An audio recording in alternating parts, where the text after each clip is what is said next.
முத்தமிழ் அறிஞர் தமிழ்நாட்டின் ஒரு மிகப்பெரிய சகாப்தம்.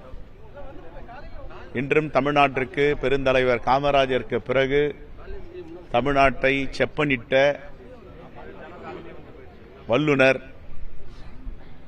அவருடைய திட்டங்கள் ஒன்றொன்றும் இன்று பேசப்படுகின்றன.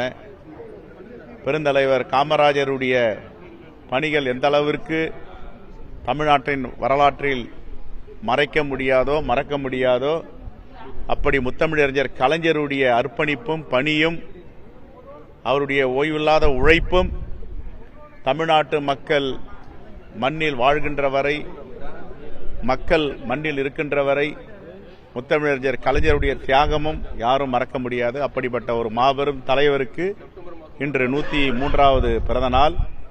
எங்களுடைய அகில இந்திய காங்கிரஸ் கமிட்டி அவருக்கு வாழ்த்துக்களை தெரிவித்திருக்கிறது. ட்விட்டர் மூலமாக, எக்ஸ் தளத்தின் மூலமாக தமிழ்நாடு காங்கிரஸ் கமிட்டியின் சார்பாக அதனுடைய தலைவராகிய நான் இன்று முத்தமிழறிஞர் கலைஞர் அவர்களுக்கு மலரஞ்சலி, புகழஞ்சலி செலுத்துகிறோம். அது எங்க அகில இந்திய தலைமை அதை பத்தி முடிவு செய்யும். நேற்று கிரீச்சோடங்கர் சொல்லியிருக்காரு, இன்னும் திமுக இந்தியா கூட்டணியில் இருக்குன்னு சொல்லியிருக்காரு நேற்றுக்கு விமான நிலையத்தில். அப்படித்தான் செய்திகள் படித்தேன். ஓகே,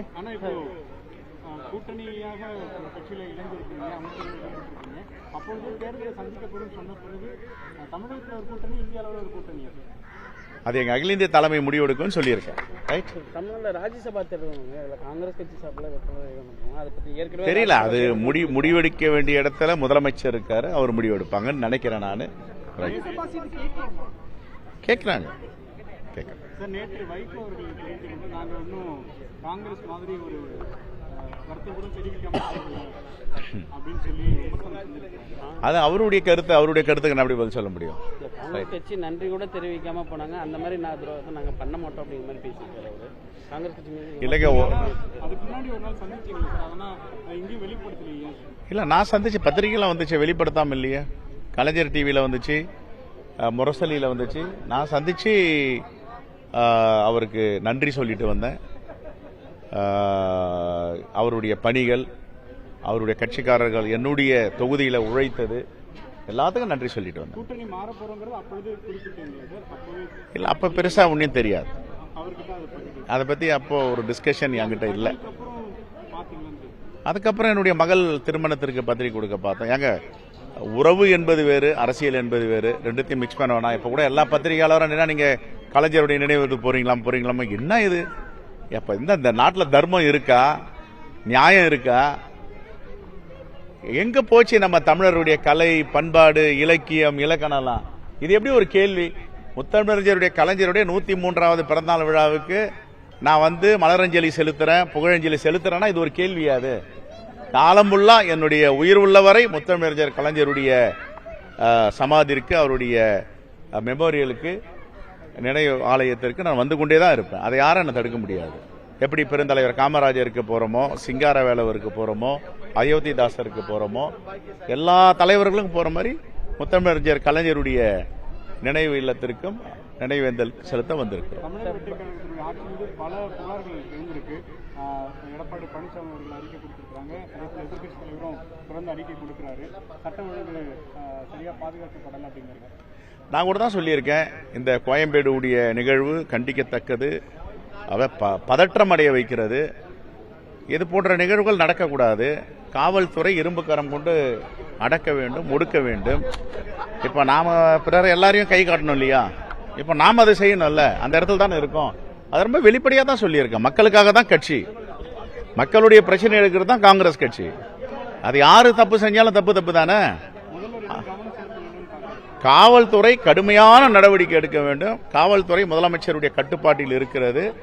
அவர் நேரம் எடுத்துக்கொண்டாலும் சரி, இல்லது துரித நடவடிக்கை எடுத்தாலும் சரி, இப்படிப்பட்ட குற்றங்கள் இனிவரும் காலங்கள் நடக்கக்கூடாது. நடந்ததற்கு கடுமையான நடவடிக்கை எடுக்க வேண்டும். பாஜக முன்னாள் தலைவர் அண்ணாமலை கட்சியிலிருந்து விலகி புதிதாக கட்சி தொடங்குவதாக வாழ்த்துக்கள், அவருக்கு வாழ்த்துக்கள். தொடர் குற்றங்கள் என்பது நடந்துட்டே இருக்கு. ரொம்ப மெத்தனமா செயல்படுறதா எல்லாருமே குற்றம் சாட்டுறீங்க, நீங்களுமே குற்றம் சாட்டுறீங்க. நான் 2 நாட்களுக்கு முன்பு என்னுடைய கண்டனத்தையே பதிவு செய்திருக்கேன். கோயம்பேடு சம்பவம் இன்னும் பதறுகிறது. ஒரு பெண்ணை கார் ஏற்றி கொலை செய்திருக்கிறார்கள். இன்னொரு பெண் உயிர் ஊசலாட்டத்துடன் இன்று அதிகாலை இறந்திருக்கிறார்.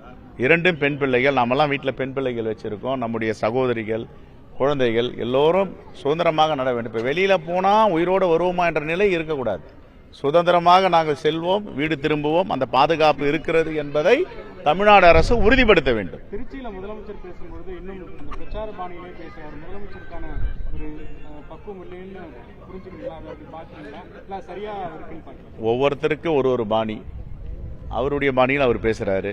என்னை பொறுத்த வரைக்கும் வளர்ச்சியில் மட்டும்தான் இருக்கணும். தமிழ்நாட்டு மக்களுடைய பாதுகாப்பில் தான் அக்கறை செலுத்தணும். அரசியல்லாம் பேசி முடிச்சுட்டு ஆட்சிக்கு வந்தாச்சு. ஆட்சிக்கு வந்த பிறகு அடுத்த கட்ட நடவடிக்கை முல்லை பெரியாரை பற்றி நம்ம பேசணும். காவேரியில் மேகதாதுவில் அணை கட்டாமல் தடுக்கிறத பற்றி பேசணும். மக்களுடைய வாழ்வாதாரத்தை பற்றி பேசணும். மக்களுடைய பாதுகாப்பை பற்றி பேசணும். இதில் தான் கவனம் செலுத்தணும்னு காங்கிரஸ் பேரியக்கத்தின் சார்பாக நாங்கள் விரும்புகிறோம். கொள்கை ரீதியான முடிவுகள் ஒரு நிலைத்தன்மை இல்லாமல் இருக்கு. ஏன்னா கொள்கை ரீதியான அந்த புதிய கல்விக் கொள்கையை ஏற்றுக்கொள்வதாக இருக்கட்டும், இந்த திட்டத்தில் சேருவதாக இருக்கட்டும், பிஎம்சி திட்டத்தில் சேருவதாக இருக்கட்டும், தொடர்ந்து கொள்கை ரீதியான முடிவுகளில் தடுமாறிக்கிட்டே இருக்கு. இப்போ நீட் தேர்வாக இருக்கட்டும். இல்லை எங்களை பொறுத்த வரைக்கும் நாங்கள் காங்கிரஸ் பேரியக்கம் தெளிவாக இருக்கிறது. RSS ஐடியாலஜி, பிஜேபி ஐடியாலஜியை ஏற்றுக்கொண்டால் எங்களுக்கு அதில் உடன்பாடு இருக்காதுன்னு பலமுறை சொல்லிட்டோம். அவங்க இண்டிபெண்டாக இயங்கணும். அவங்க இண்டிபெண்டாக இயங்குறது தான் காங்கிரஸ் பேரியக்கம் ஆதரவு கொடுத்துருக்கோம். அப்படி RSS ஐடியாலஜி, பிஜேபி ஐடியாலஜி ஏற்றுக்கொள்ளுகிறார்கள்னா காங்கிரஸ் எப்படி அவங்களுக்கு உறுதுணையா இருக்க முடியும்? இது ஒரு கேள்வி. இருங்க. இரண்டாவது, அது ஸ்கிரீனிங் கமிட்டி டெல்லியிலிருந்து முன்னாள் துணை முதலமைச்சர் சிங்தியோ தலைமையில் 5 பேர் சீனியர் ரேடர் வந்திருக்காங்க. அவங்க தான் ஸ்கிரீனிங் கமிட்டி ஸ்கிரீன் பண்றாங்க ஒரு வேட்பாளராக. அதுக்கப்புறம் CEC சென்ட்ரல் எலெக்ஷன் கமிட்டி அவங்க அதை சீர்தூக்கி பார்க்குறாங்க ஒரு வேட்பாளரையும். கேட்க வேண்டிய கேள்வி அங்கே. நான் தமிழ்நாட்டுடைய காங்கிரஸ் பேரியக்கத்தின் தலைவராக என்னால் எதுவுமே தனிப்பட்ட முறையில் தீர்மானிக்க முடியாது. இப்போ நயினார் நாகேந்திரன் ஒரு தேசிய கட்சியில் இருக்காருன்னா தனிப்பட்ட முறையில் அவர் எல்லாரும் தீர்மானிக்க முடியுமா? அவருக்கு மேலே எத்தனை அடுக்கு இருக்குது? அதேமாதிரி எங்கள் கட்சியிலையும் பல அடுக்குகள் இருக்கின்றன. ஸ்கிரீனிங் PEC இருக்குது, பிரதேச எலெக்ஷன் கமிட்டி இருக்குது, அப்புறம் ஸ்கிரீனிங் கமிட்டி இருக்குது, அப்புறம் சென்ட்ரல் எலெக்ஷன் கமிட்டி இருக்கு. எல்லோரும் சீர்தூக்கி பார்த்து இந்த வேட்பாளர் சரியானவரா, இவர் வெற்றி பெறுவாரா, இவருக்கு தகுதி இருக்கா, எல்லாத்தையும் பார்த்து தான் கொடுக்குறாங்க. ஒரு செல்வ பெருந்தகை முடிவு பண்ணவே முடியாது. ஒரு தமிழ்நாடு காங்கிரஸ் கமிட்டி அதை யாரா இருந்தாலும் முடிவு பண்ணவே முடியாது. ஜோதிமணி அவர்களுக்கு என்ன? ஏன்னா நீங்க வேட்பாளர் அறிவிப்புக்கு முந்தின தினமும் இந்த மாதிரியான ஒரு இல்ல, அதாவது அவங்க இல்ல காங்கிரஸ் கமிட்டியில் நிறைய இருக்கா தமிழ்நாடு காங்கிரஸ் கமிட்டியில்? அவர்களுக்கு ஒவ்வொருத்தருக்கும் ஒரு எதிர்பார்ப்பு இருக்கு. எல்லோருக்கும் இப்போ எனக்கு கூட சில எதிர்பார்ப்பு இருந்தது. என்னால் அதை ஃபில்ஃபில் பண்ண முடியல. அதுக்காக நான் கட்சியை குற்றம் சொல்ல முடியாது, பொதுவெளியில் பேச முடியாது. நான் ஒரு காங்கிரஸ் கட்சிக்காரனா தான் எங்கே பேசணுமோ அங்கே தான் பேசுவேன். அதனால் அவங்களுக்கு கருத்துரிமை இருக்குது, எழுத்துரிமை இருக்குது, பேச்சுரிமை இருக்குன்னுட்டு பேசுகிறாங்க. அதை பற்றி நான் பெருசாக கருத்து சொல்ல விரும்பலை. என்னை பொறுத்தவரை எங்களுடைய அகில இந்திய தலைமை என்ன சொல்லுதோ நாங்கள் அதை செய்வோம். எதுங்க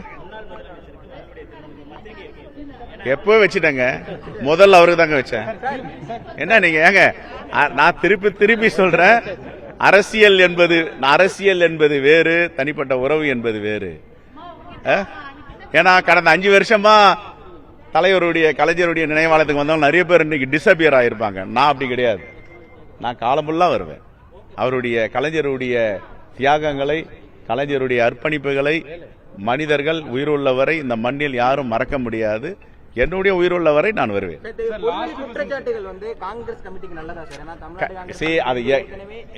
பாருங்க, நமக்கு ஒரு ஃபோரம் இருக்கு, டெக்கோரம் இருக்கு. அதோட லிமிட்டோட நடத்துற எல்லாருக்கும் நல்லது. இது கட்சியை தான் பின்னடைவு செய்யும். காங்கிரஸ் கட்சியினுடைய ஆதரவும் கூட்டணி அமைச்சரவையில் பங்கேற்றிருக்கிறதுனால தான் தாவேகாவுக்கு டெல்லியில இருந்து பாஜக ஒரு அழுத்தம் இருக்கு அப்படின்னு பாக்குறாங்க. போகும்போது சோனியா, ராகுல் கூட முதலமைச்சர் பார்க்கல. இதெல்லாம் ஒரு பின்புலத்தில் அப்படிதான் பேசப்படுது. சரி, அதை பத்தி இன்னொரு நாளைக்கு. இது தலைவருடைய பிறந்த நாளுக்கு வந்திருக்கோம், அவரை நினைவு கூறுகிறோம். இந்த நினைவு கூற இடத்துல அரசியல் வேண்டாம்னு நினைக்கிறேன். நன்றி, தேங்க்யூ. ராஜ்யசபா சீட் கொடுக்கப்பட்டால் அது பிரவீன் சக்கரவர்த்தி அவருக்கு பரிந்துரை செய்ய வாய்ப்பு இருக்கா? அப்படி பேசப்படுகிறது. இது வரைக்கும் என்கிட்ட அதை பத்தி பேசல. அகில இந்திய தலைமை யாராவது கருத்து கேட்டா என்னுடைய கருத்தை சொல்லுவேன். நன்றி, தேங்க்யூ.